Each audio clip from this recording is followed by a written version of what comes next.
नमस्कार, बहुत स्वागत आप सभी का। मैं हूं सुशांत सिन्हा। महाराष्ट्र में बीजेपी की मैसिव जीत को लेकर अभी भी ऑपोजिशन जो है वो सदमे में। यूपी में योगी आदित्यनाथ ने धुआं-धुआं कर दिया, इसको लेकर अखिलेश यादव सदमे में। लेकिन एक चर्चा बहुत ज्यादा हो रही है कि मुसलमानों ने बीजेपी को वोट कर दिया। यूपी में मुसलमान ने वोट कर दिया, महाराष्ट्र में मुसलमान ने वोट कर दिया। आज इसकी सच्चाई क्या है, फैक्ट्स क्या कहते हैं, मैं आपको बताऊंगा। क्योंकि भाई देखिए, जो नतीजे आए वो तो शॉकिंग है ही। सबको लग रहा है कि भाई महाराष्ट्र में ऐसा कैसे हो गया। पहली बार 60 साल में महाराष्ट्र में कोई ऑपोजिशन का नेता नहीं होगा, लीडर ऑफ ऑपोजिशन नहीं होगा। ये हालत हो गई है महाराष्ट्र विधानसभा में। और बीजेपी का स्ट्राइक रेट है 88%। बॉस 149 सीट पे लड़े, 132 जीती है बीजेपी। तो इन लोगों को हजम तो नहीं हो रहा, इसलिए तरह तरह की बातें हो रही है। लेकिन मैं देख रहा हूं कि कई लोग जो है एक माहौल ये बना रहे हैं कि मुसलमानों ने वोट दे दिया इसलिए बीजेपी जीत गई, हिंदू एकजुट हो गया।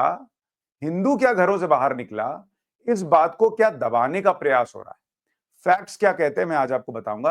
पहले जरा आपको बता देता हूं कि यह चर्चा इसलिए भी आई क्योंकि उत्तर प्रदेश में भी बीजेपी 7 सीट जीत गई, सपा 2। और कहा जा रहा है कि कुंदरकी की जो सीट है, जहां पर 60-65% मुसलमान वोटर है, वहां बीजेपी के कैंडिडेट को मैसिव जीत मिली है, इस बाईपोल में सबसे बड़ी जीत।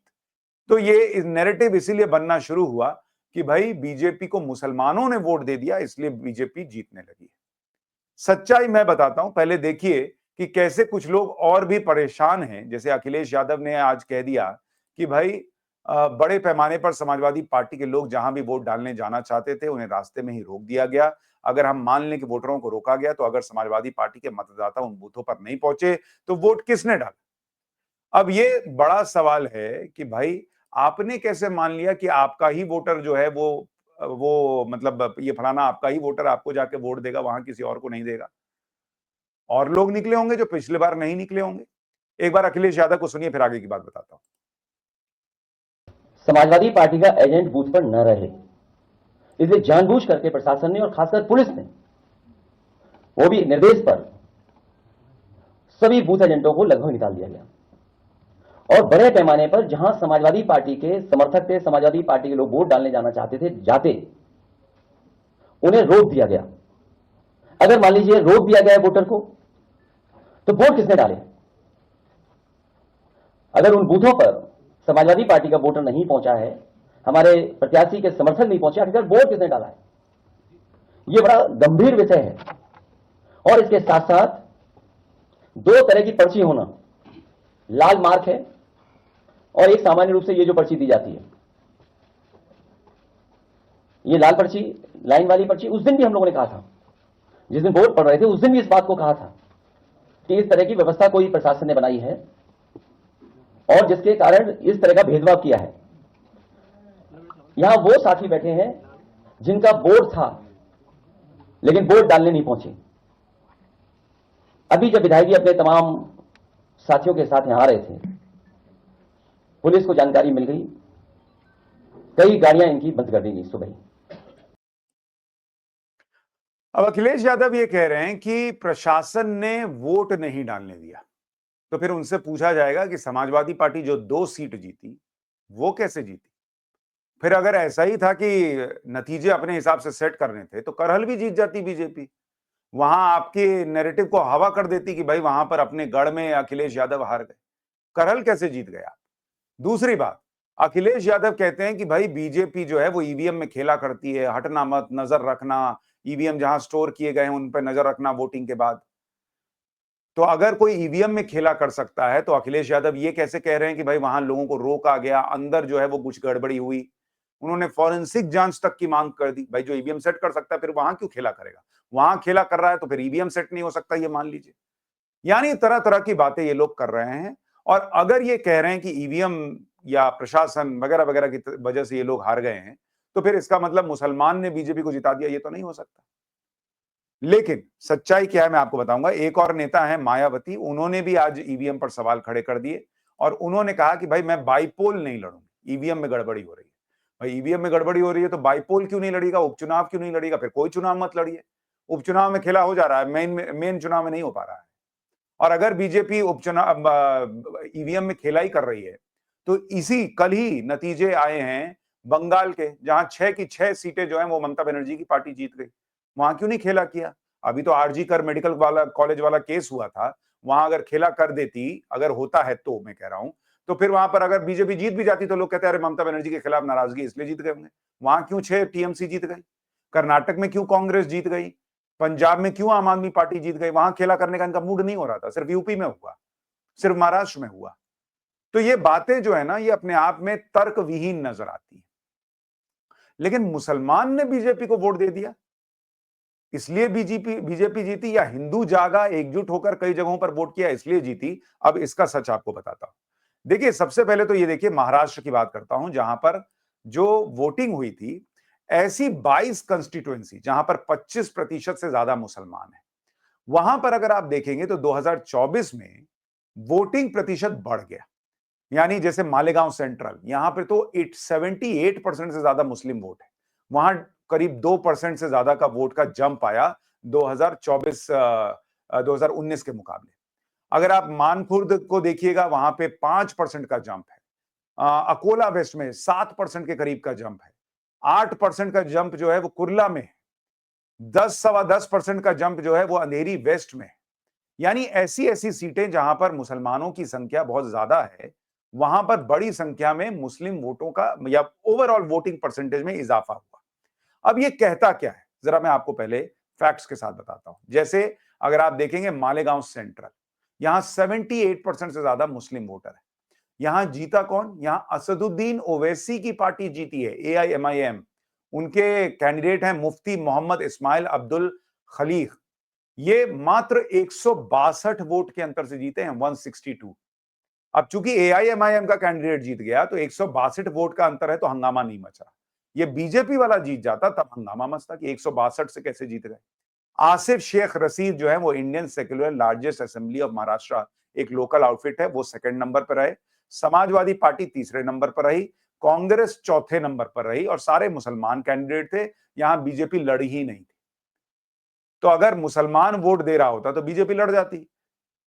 यहां तो स्थिति यह है। इसके अलावा अगर आप देखेंगे 11 ऐसी कॉन्स्टिट्यूएंसी जहां 35% से ज्यादा मुस्लिम वोट है, वहां 6 महाविकास अघाड़ी ने जीती, एक AIMIM ने जीती, और 4 जो है वो महायुति ने जीती। बीजेपी ने नहीं जीती। बीजेपी के खाते में मेरे ख्याल से सिर्फ 1 सीट आई है। तो अगर बीजेपी को बंपर वोट मुसलमानों का मिल रहा होता तो 11 कंस्टिट्यूएंसी में 10 जीतते, 8 जीतते, 4 जीत रहे हैं, और महाविकास अघाड़ी जो है वो 6 जीत रही है। इसलिए ये नैरेटिव सेट करने का प्रयास हो रहा है कि मुसलमान बीजेपी के साथ आया। क्यों आया, मैं आपको बताता हूं। अभी देखिए, जैसे अगर आप देखेंगे मानखुर्द शिवाजी नगर, यहां पर अबू आसिम आजमी जीते हैं समाजवादी पार्टी के। यहां मुस्लिम वोटर कितना है? 53%। भिवंडी ईस्ट में मुस्लिम वोटरों की संख्या है 51%। वहां समाजवादी पार्टी के रईस कासम शेख जीत गए, और उन्होंने शिवसेना के कैंडिडेट को हरा दिया। मुंबा देवी में अच्छा खासा मुस्लिम वोटर है, 50% से ज्यादा। वहां कांग्रेस की अमीन पटेल की जीत हुई, और शिवसेना की शाइना एनसी जो है वो 34,000 वोट से हार गई। मोटे तौर पर जो ये देख के पैटर्न समझ में आता है कि जिन सीटों पर मुस्लिम वोट 50% से भी ज्यादा रहा है, जहां पर वोटर रहा है, वहां पर बीजेपी नहीं जीती है। बीजेपी की एक भी सीट ऐसी नहीं है जो वो उन मुस्लिम इलाकों में जीती हो जहां वोटर 50% से ज्यादा मुसलमान है। अगर मुसलमान वोट दे रहा होता और बीजेपी 50% से ज्यादा मुस्लिम आबादी वाली जगह पे जीत रही होती तो मैं मानता। अब जैसे अगर आप देखेंगे 2 ऐसी जगह जहां पर बीजेपी ने जीत दर्ज की, भिवंडी वेस्ट और औरंगाबाद वेस्ट, वहां पर 47-48% मुस्लिम वोटर है, 50% के ऊपर वहां पर भी नहीं है। लेकिन 38 ऐसी सीटें जहां 20% से ज्यादा मुस्लिम पॉपुलेशन है, उनमें से 14 बीजेपी ने जीती, 5 कांग्रेस ने जीती, शिंदे वाली शिवसेना ने 6 जीती, शिवसेना उद्धव ठाकरे ने 6 जीती, अजीत पवार 2, समाजवादी पार्टी 2, एनसीपी शरद पवार वाली 2, और AIMIM के खाते में 1 आई। अब कोई कहेगा कि भाई 38 ऐसी सीटें जहां 20% से ज्यादा मुस्लिम आबादी है, वहां तो बीजेपी 14 जीत गई। उनका गठबंधन मिला दीजिए तो वो 22 सीट जीत रहे हैं 38 में से, यानी मुसलमान ने वोट किया। देखिए, थोड़ा बहुत मुसलमान ने वोट किया होगा, मैं ये नहीं कह रहा हूं कि मुसलमान थोड़ा बहुत नहीं करता, 7-8% तो पड़ ही जाता है बीजेपी को लोकसभा में भी। लेकिन मुसलमान ने वोट कर दिया इसलिए बीजेपी जीत गई, ये कहानी नहीं है। कहानी ये है कि इस बार हिंदू वोट कंसोलिडेट हुआ है। ये जो कहानी है कि भाई मुसलमान ने बीजेपी को जिता दिया, वो मैं तब मानता जब बीजेपी 50-60% मुसलमान वोटर वाली जगह पे जीत रही होती। बीजेपी उन जगहों पे जीती जहां पर मुस्लिम वोट अगर बड़ी संख्या में है, तो वहां हिंदू वोटर भी बड़ी संख्या में बाहर आया और उसने एक मुश्त बीजेपी के लिए वोट किया। इसलिए मैंने कहा कि शिवाजी की धरती, छत्रपति शिवाजी महाराज की धरती पर हिंदू वोटर जागा है। पिछली बार ये नहीं हुआ था लोकसभा चुनाव के वक्त, इसलिए बीजेपी को महाराष्ट्र में नुकसान हुआ। इस बार ऐसा हो पाया, हिंदू वोटर बाहर आया, उसको एक है तो सेफ है का नारा समझ में आया, इसलिए बीजेपी उन जगहों पर भी जीती जहां मुस्लिम आबादी ज्यादा है। वरना हर बार हिंदू सोया रहता था कि है जीत ही रहे हैं, छोड़ो कौन निकलेगा, और मुसलमान एक मुश्त जो है वो वोट डालता था। इसलिए महाराष्ट्र में बीजेपी हिंदू वोटर की एकता से जीती है। मुसलमान ने भर भर के वोट दे दिया, ऐसा कुछ नहीं हुआ है। तो इस गफलत में ना बीजेपी रहे ना उसके समर्थक रहे, मुसलमान नहीं वोट करता तो नहीं वोट करता, ये हिसाब क्लियर है। और ये लोकसभा चुनाव में जब दिखा था कि भाई वहां साफ कह दिया गया था कि भाई बीजेपी के खिलाफ वोट करना है।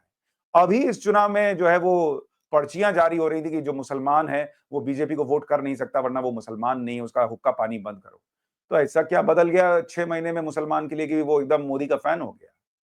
भाई ऑलरेडी कई लोग मेरे पॉडकास्ट में लोग कह चुके हैं कि मोदी जो है वो घर दें, राशन दें, कुछ भी दें, मुसलमान जो है वोट नहीं करेगा, क्योंकि जो मुसलमान को चाहिए बाबू सोना वो तो मोदी कर नहीं रहे हैं। तो इसलिए ये कहानी नहीं है। फिर आप कहेंगे कि ये क्यों हो रहा है कि भाई मुसलमान की बात हो रही है, हिंदू एकता की बात नहीं हो रही? उसके पीछे एक बड़ा नैरेटिव है। उससे पहले जरा आपको कुंदरकी सीट के बारे में बताता हूं, क्योंकि कहा जा रहा है कुंदरकी बीजेपी जीत गई, इसका मतलब मुसलमान बीजेपी के साथ आ गए। यूपी के कुंदरकी में 65% मुस्लिम वोट है, फिर भी बीजेपी जीती। भाई मुसलमान जो है वहां 65% है, लेकिन कुंदरकी में बीजेपी नहीं जीती, तो फिर कौन जीता? ये सुनने के लिए, ये समझने के लिए पहले एक वीडियो देखिए, कुंदरकी के मुसलमानों को सुनिए, फिर आगे की बात बताता हूं। जबकि यहाँ 70,000 शेख हैं और 35,000 तुरक हैं, टिकट बार बार नहीं। दूसरी बात यह है कि रामवीर सिंह और हम में कोई फर्क नहीं है। शेख ज्यादा जितने हैं वो ठाकुरों में कन्वर्ट हुए हैं, ठाकुर रामवीर सिंह तो हम ठाकुर और हम शेख ज्यादा। जमानत अब से आगे को ये ला भी नहीं सकते। 29 कुंदरकी की जितनी मुसलमान बस्ती है, समुदाय के लोग हैं, सबने अखिलेश तक को जवाब दे दिया। 29 कुंदरकी की पे सपा की को आस्था अब से आगे कोई सीट निकाल ले कोई, तो हम मुसलमानों से पूछ के निकाल ले। ये अखिलेश यादव को हमारे 29 कुंदरकी के मुसलमानों ने जवाब दिया है। अखिलेश इधर को अब निगाह भी उठा के न देखें। 27 में भी रामवीर सिंह ठाकुर जिंदाबाद। यानी अगर आप गौर कर रहे होंगे, कुंदरकी का मुसलमान एक तो अखिलेश यादव का जो नैरेटिव है कि प्रशासन ने वोट नहीं देने दिया, उसको ध्वस्त कर रहा है, और दूसरी बात वो ये कह रहा है कि रामवीर सिंह जीते, रामवीर ठाकुर जीत गए। यानी एक बार भी बीजेपी मुंह से नहीं निकल रहा है, और यही कुंदरकी के जीत की सच्चाई है। कुंदरकी में बीजेपी नहीं जीती है, बीजेपी का कैंडिडेट जीता है, अपने बूते जीता है। इस कुंदरकी में बीजेपी 30 साल से नहीं जीत रही थी। वहां रामवीर जो हैं उनको बीजेपी बार बार टिकट जरूर देती रही, और वो व्यक्ति हैं जिनका मुसलमान वोट का जो दायरा है वो लगातार बढ़ता गया, क्योंकि वो व्यक्ति वहां लगातार मुसलमानों के लिए काम कर रहा था। सपा वाले को इसलिए वोट पड़ता था क्योंकि भाई वो सपा का मुसलमान है और सपा से इसलिए वोट पड़ता था, काम कुछ होता नहीं था। ये व्यक्ति रामवीर सिंह जो हैं ये जा के काम कर रहे थे, तो इनको पहले चुनाव में कुछ 5,000 वोट मिले होंगे, फिर 10,000, 25,000 ऐसे बढ़ते जा रहे थे। इस बार मुसलमानों को समझ में आ गया कि भाई हर बार देते तो सपा को है, अखिलेश को है, लेकिन काम कुछ होता नहीं। काम ये आदमी कर रहा है जिसको बीजेपी की वजह से छोड़ रखा है। तो इसलिए इस बार वहां मुसलमानों ने बीजेपी को वोट नहीं दिया, उस पर्टिकुलर कैंडिडेट को वोट दिया। उन्होंने बीजेपी को नजरअंदाज किया कि छोड़ो बीजेपी का भी है। तो इसलिए मुसलमान बीजेपी को भर भर के वोट देने लग गया रातों रात। ये कहानी नहीं है, पर ये कहानी क्यों गढ़ी जा रही है सोशल मीडिया से लेकर हर जगह पर? इसलिए गढ़ी जा रही है क्योंकि कई लोगों को इस बात से चिंता होने लगी है कि हिंदू वोट भी कंसोलिडेट होने लगा है, हिंदू जागने लगा है, हिंदू एक मुश्त वोट देने का प्रयास करने लगा है, हिंदू घर से निकलने लगा है।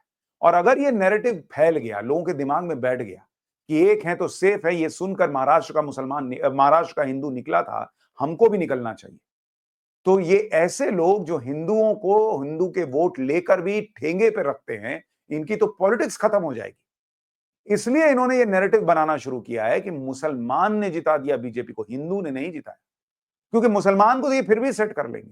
मुसलमान के उलेमा, मौलाना, ये वो कर करा के कुछ ना कुछ सेट हो जाएगा। और इनको पता है कि मुसलमान जा नहीं रहा है उधर। ये नहीं कि 4 मुसलमान सुन लेंगे कि अच्छा मुसलमान ने बीजेपी को वोट किया, चलो हम भी करते हैं। उनको पता है ये जाना कहीं नहीं है। लेकिन ये नैरेटिव अगर तोड़ना है कि बीजेपी को हिंदू ने एकजुट होकर वोट कर दिया, तो फिर मुसलमानों की बात करने लग जाओ। इसलिए ये नैरेटिव गढ़ा जा रहा है। नैरेटिव असल ये है, सच्चाई असल ये है, फैक्ट्स ये है कि बीजेपी को उन तमाम सीटों पर जहां मुसलमान वोट 50% से ज्यादा है, बीजेपी के कैंडिडेट को जीत नहीं मिली है।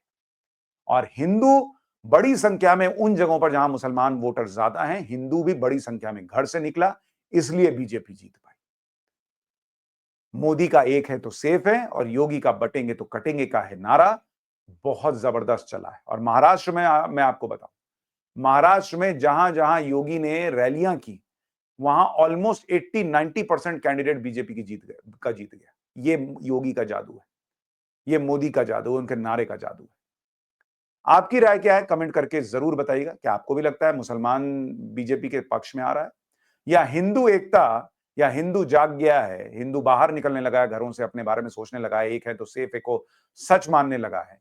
इस वजह को, इस नारे को छुपाने के लिए, इस सच्चाई को छुपाने के लिए ऐसी बातें गढ़ी जा रही हैं।